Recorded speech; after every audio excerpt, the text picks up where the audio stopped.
Now you will learn how soldiers during World War II survived in inhuman conditions.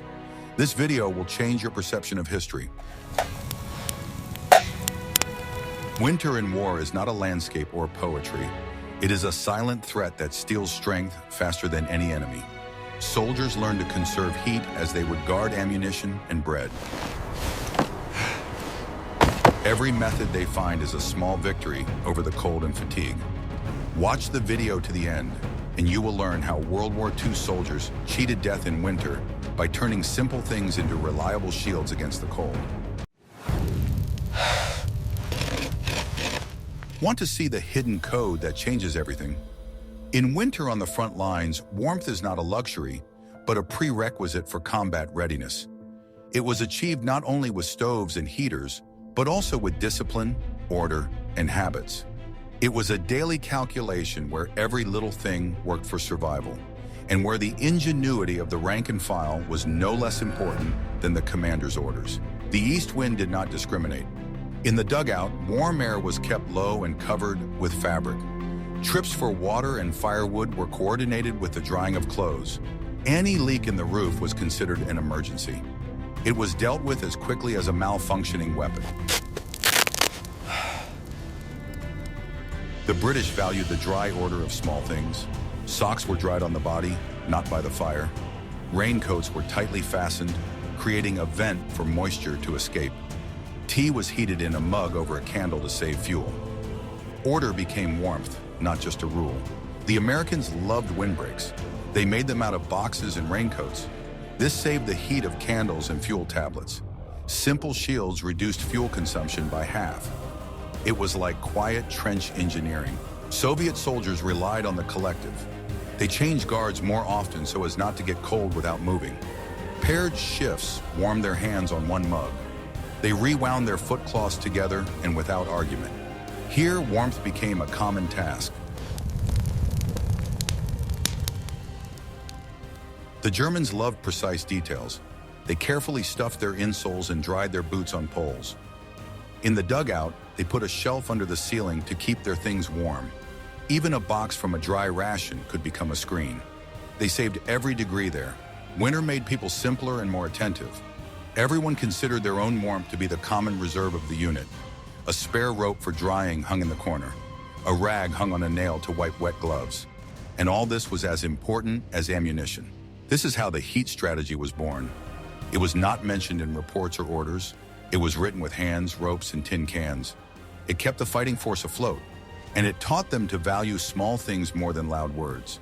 We will tell you about 7 techniques that were trusted in winter. They were born out of necessity, but they worked like clockwork. Each one is based on simple logic and familiar things. Each one is based on the honest experience of soldiers. Subscribe to the channel so you don't miss new episodes, and tell us in the comments which technique has surprised you the most.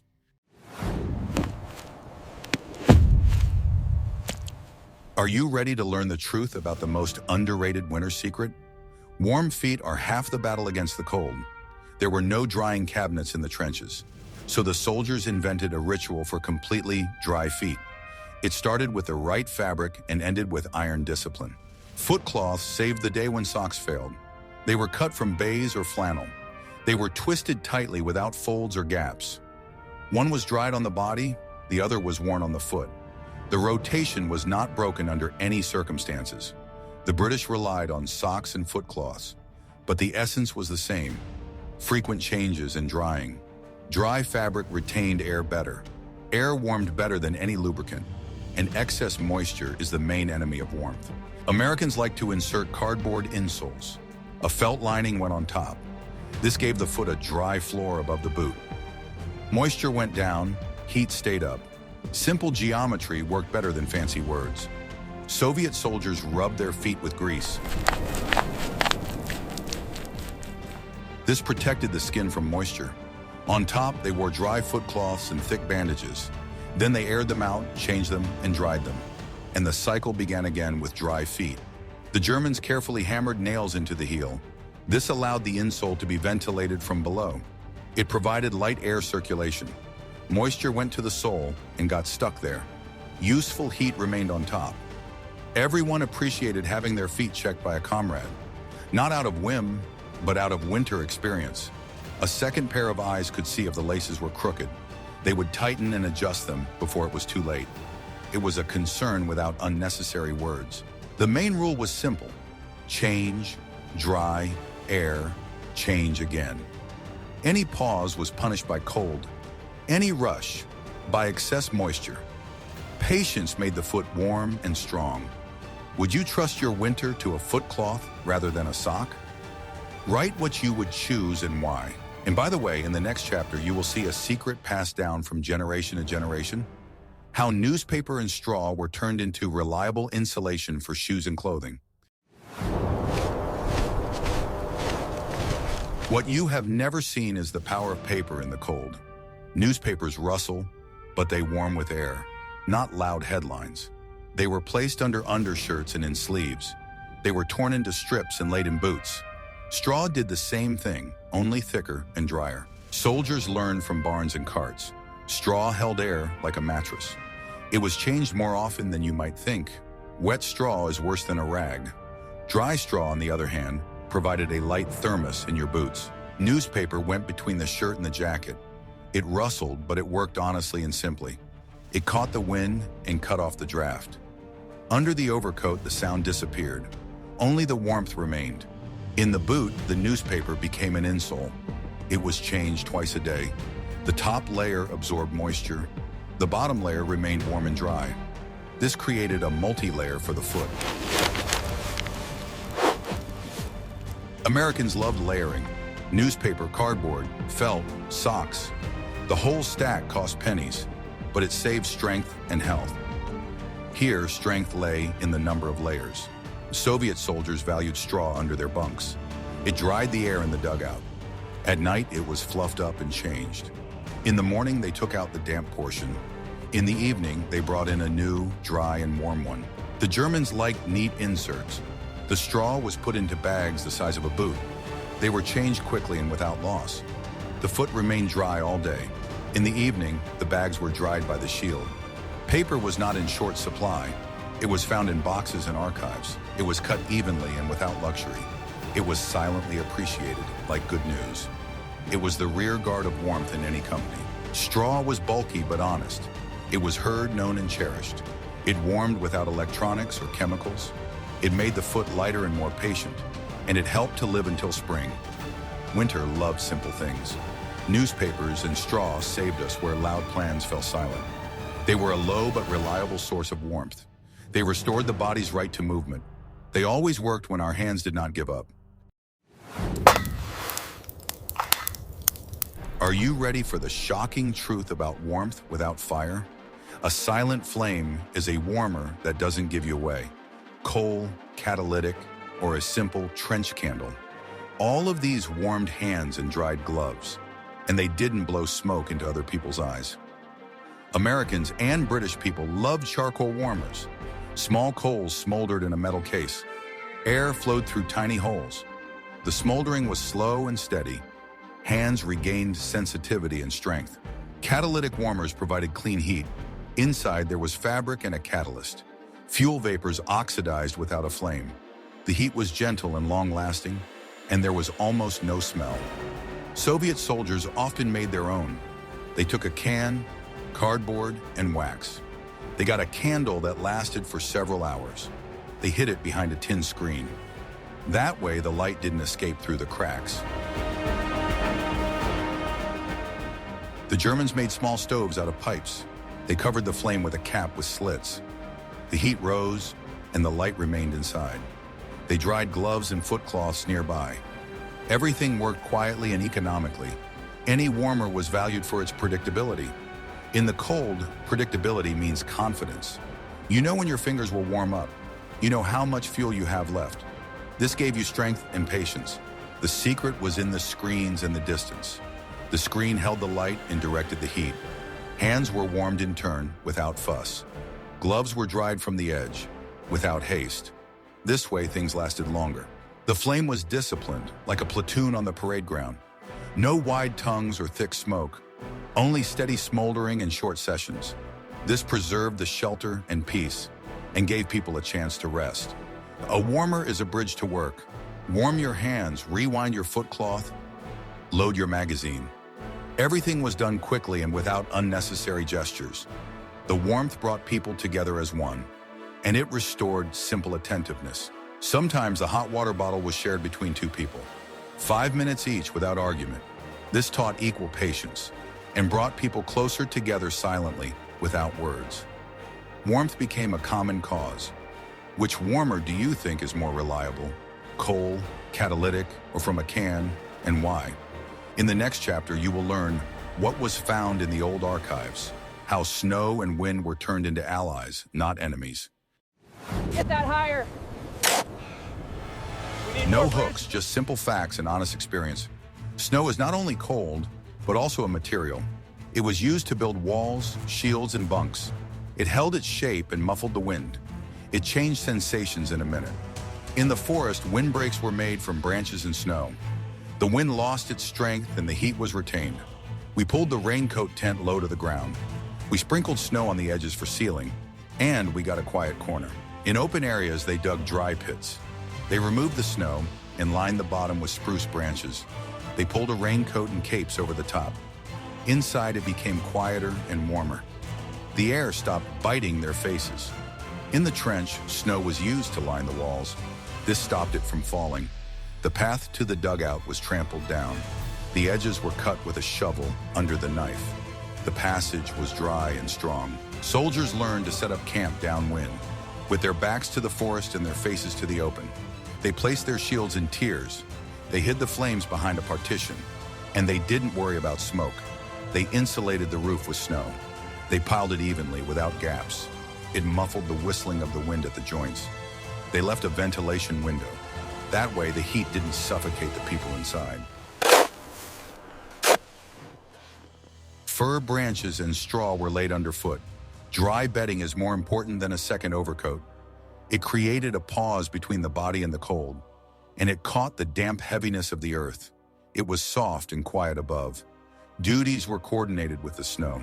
Before the shift, they repaired the cracks. They tapped the snow cover with short blows. They checked the roof and corners. Snow loved postponed work. Snow taught patience and silence. It restored a sense of proportion in everything. It reduced gestures and economized words. It made the cold softer and more manageable, and it helped to get through the long night. There were no miracles or loud words here.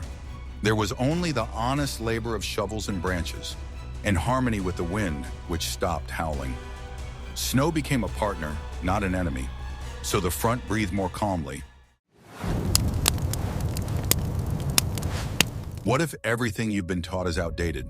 Moisture kills warmth faster than frost. That's why boots must keep you dry. This was done with grease, seams, and insoles, and a strict care routine. Wax and grease closed the pores of the leather. The mixture was rubbed in with a warm cloth. The seams were coated especially carefully. The tongue of the boot was sealed twice. After lubrication, the shoes repelled water. Germans loved mastic for seams. It was heated on the stove lid. A brush was used to go over each joint. The shoes cooled down and set. The seams stopped absorbing water. The Americans used two-layer insoles. The cardboard absorbed moisture, and the felt retained heat. In the evening, the cardboard was discarded and replaced.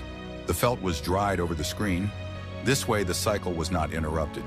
Soviet soldiers dried their boots on poles, not on the stove, but higher up and in the shade. The leather did not fry or crack. A warm stream flowed from below, not heat. This way, the shoes lasted a long time. The British loved galoshes and wraps.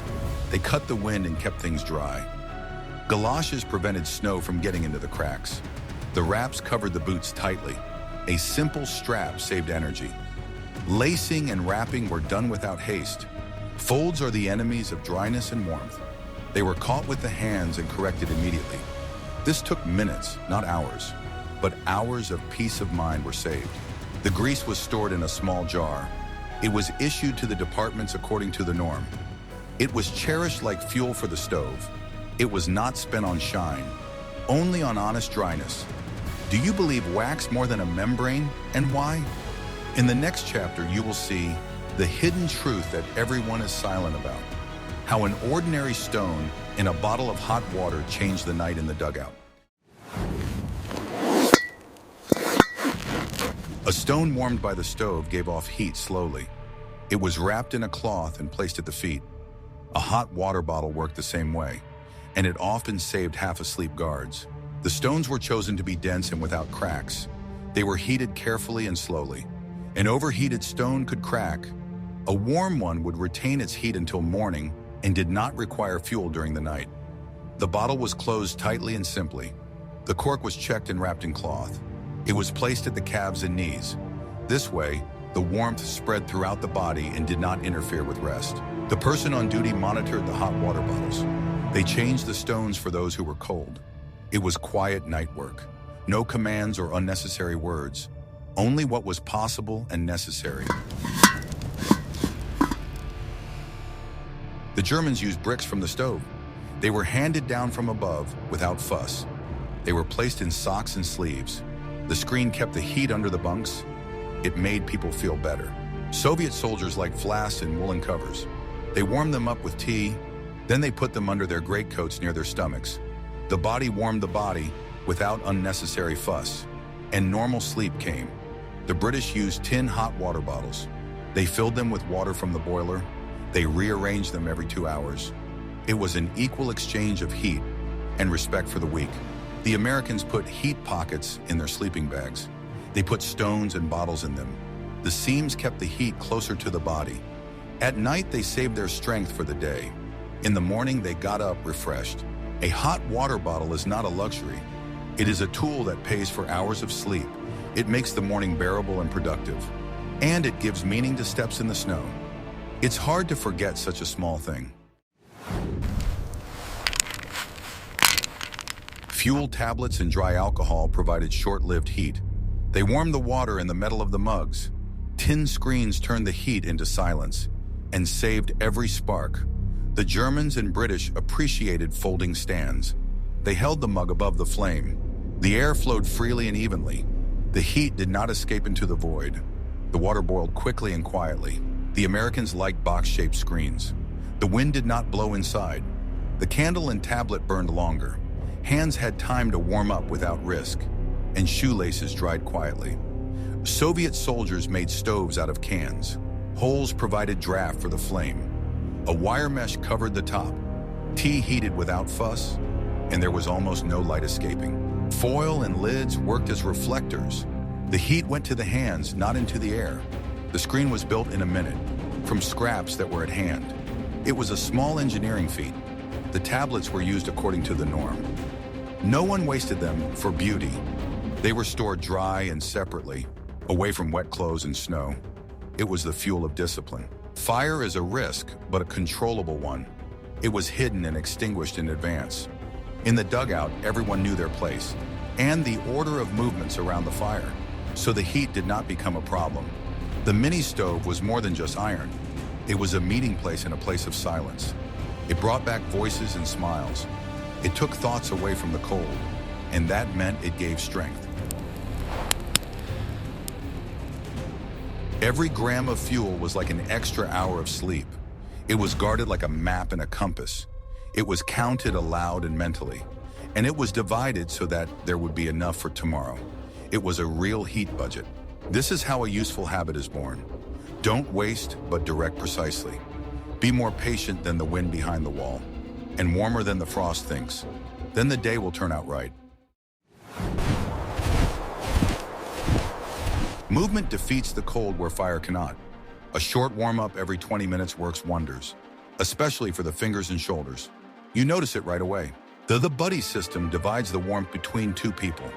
One warms the other with their body. They switch places every few minutes. They laugh and don't argue. This makes it easier to endure the wind. A hot drink works as a signal. The body switches to work mode. Tea, coffee, soup. It doesn't matter what. The important thing is to drink often and in small amounts. This boosts your strength. The march is distributed intelligently without jerks. Layers of clothing are open and closed, so as not to sweat or freeze. Moisture is the enemy, air is a friend. Balance is everything. Pauses are used for small tasks. Rewrap your foot cloth. Change your insoles. Tighten your mittens and scarf. It's a ritual that requires diligence, and it's worth the time. The unit works like clockwork. One watches the fire, another watches the people. A third wipes shoes and screens. A fourth makes tea. No one is left out. A supply of quick calories is kept on hand. Chocolate, biscuits, sugar, small things. But the warmth inside lasts longer, and thoughts become calmer. You can see it in their eyes. The commander sets the pace, not the speed. The pace is the breath of the unit. It warms better than loud orders, and it saves steps for tomorrow. This is how people survive until spring. Warmth is the sum of small things. Movement, a sip, dry cloth, honest work of hands and habits. All this costs less than it seems and gives more than you expect. This is how winter passes without bluffing. People become simpler and stronger. Small miracles are enough for them. Patience will do the rest, and a brief smile by the fire. Warmth is easy to obtain and easy to lose. It is preserved by screens, shutters, and rest. At night, it loves silence and order. During the day, order and routine. For those who live in the cold, warmth is not just a physical state, but the result of effort, habits, and attention to detail. It does not tolerate fuss. It must be preserved wisely, as if it were a living creature. If you relax even slightly, all the accumulated energy disappears. Therefore, every gesture, every movement aimed at preserving warmth becomes part of discipline. Even breathing obeys this order. Calm even, without unnecessary expenditure of energy. Light is hidden under tin visors. Cracks are covered with fabric and snow. The entrance is made low and short. Drafts are cut off in layers. It is simple architecture. Every detail of the shelter is verified by generations of experience. The light should not dazzle or arouse suspicion from the outside, so the tin visors reflect only a soft glow inside. Cracks between boards or logs are the main enemy of heat, so they are carefully plugged with rags, fur, or even packed snow. The entrance is deliberately made low so that people have to bend down when entering. This is not just a gesture of humility, but a way to preserve precious air inside. Drafts do not pass directly through, but are broken up by layers of partitions and curtains, turning into the light breath of the room. Thus, simple architecture is transformed into a system of survival. Shifts are synchronized with warmth. Hot water bottles are passed around. Tea is served according to plan. The shift is shorter than one would like, but people are more alert at dawn, and there are fewer mistakes. When the cold tries to break through, the fight against it becomes a common cause. Hot water bottles and kettles with hot water are passed from hand to hand so that they do not stand idle. Tea is brewed not for pleasure, but as a way to keep warm and keep spirits up. Those on duty are replaced more often so that no one gets too cold or loses focus. At first, it seems like unnecessary strictness, but it is precisely this that saves people from mistakes that can cost lives in the cold. At dawn, when the frost weakens, people's faces are calmer, their steps more confident. They have endured the night together. Clothes are dried by order. First gloves, then foot cloths. Shoes, only on the upper poles. Jackets under the ceiling. No improvisation. Even drying clothes becomes a ritual. Each item has its own place and time. Gloves must dry first because hands lose heat the fastest. Foot cloths come next. Dry feet are more important than a hot dinner. Shoes are placed on top, closer to the heat source, but not directly on the fire, so that the leather does not dry out. Jackets and overcoats are lifted up to the ceiling, where the air is warmer but gentler. To break this order is to risk not only your belongings, but also your health. Therefore, improvisation is not welcome here. Everything is done according to a proven plan. The shields are checked before bedtime. Snow is added to the corners. Sagging knots are corrected. Fir branches are laid on the floor. These 5 minutes are worth hours of sleep. Checking your shelter before bed is a sacred rule. Snow in the corners retains heat, and weakened knots in the tent or canopy can let in cold wind. Padded fir branches or fresh bedding make the floor drier and warmer. These simple actions take only a few minutes, but their effect lasts all night. Your sleep will be deeper, your breathing more even, and you will wake up not exhausted, but ready to work or travel. Fuel reserves are counted aloud. They are divided into days and shifts. A force majeure reserve is left for frost. This is not greed, but experience and respect for tomorrow. In the silence of the winter night, you can hear the logs crackling, the sound of hope and life. But each log is a count, it is time. Experienced people know you can't throw wood away without measure. That's why they count it aloud, so there is no dispute or forgetfulness. They divide it into days, shifts, and sudden cold spells. Force majeure is not just a word, but a habit of thinking ahead. Saving here is not out of stinginess, but out of respect for the future, for oneself and for those who will wake up in the morning. Layers of clothing keep them alive. The top layer protects from the wind, the bottom layer from moisture, the middle layer protects from heat loss. They take them off and put them on without fuss, and they listen to their breathing. Clothes become a second skin, and life depends on how they are worn. The Egyptians knew heat, the Northerners knew cold, and they all understood one thing. Movement and warmth are connected. Layers create air pockets that maintain body temperature. The top layer protects from the wind, the inner layer keeps you dry, and the middle layer retains your body heat. Clothes should be taken off and put on calmly, without rushing, so as not to sweat and lose heat unnecessarily.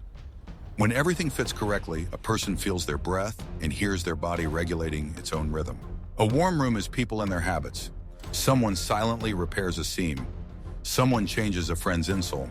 Someone hangs a new rope, and everything becomes easier. Warmth is not only physical, but also psychological. People gathered in one place create it even without fire. One repairs something, another hands over a thread, a third whispers a joke, and suddenly it becomes cozy. Simple gestures turn into an invisible support system. No one here talks about feats, but everyone does their small part. And it is precisely this small part that keeps the common spirit and inner heat alive. The night loves silence in equal shares. No one leaves their post frozen.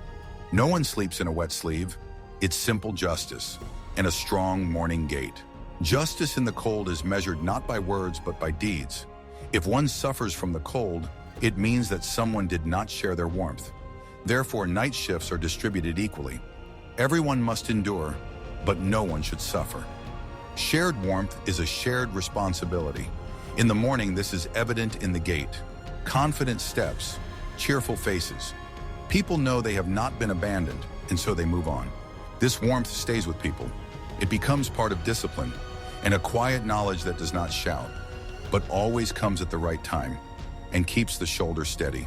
This knowledge is not written in statutes and is not transmitted by order. It lives in actions and little things, in how a person holds a mug of tea, how they adjust their neighbor's collar, how they silently share their last piece of coal. This is not romanticism, but the wisdom of survival. Warmth is a shared responsibility. It is not loud or bright, but it is what makes the morning, the step, life possible. Which of the winter discoveries of World War II soldiers impressed you the most? Footcloths and dry feet, newspapers and straw, silent warmers, snow shields, tarred seams, nightstones, or mini stoves? And would you like to see a separate issue about winter life on the Eastern Front, in the Ardennes, or in the Alps? Subscribe to the channel so you don't miss new stories about soldiers' ingenuity.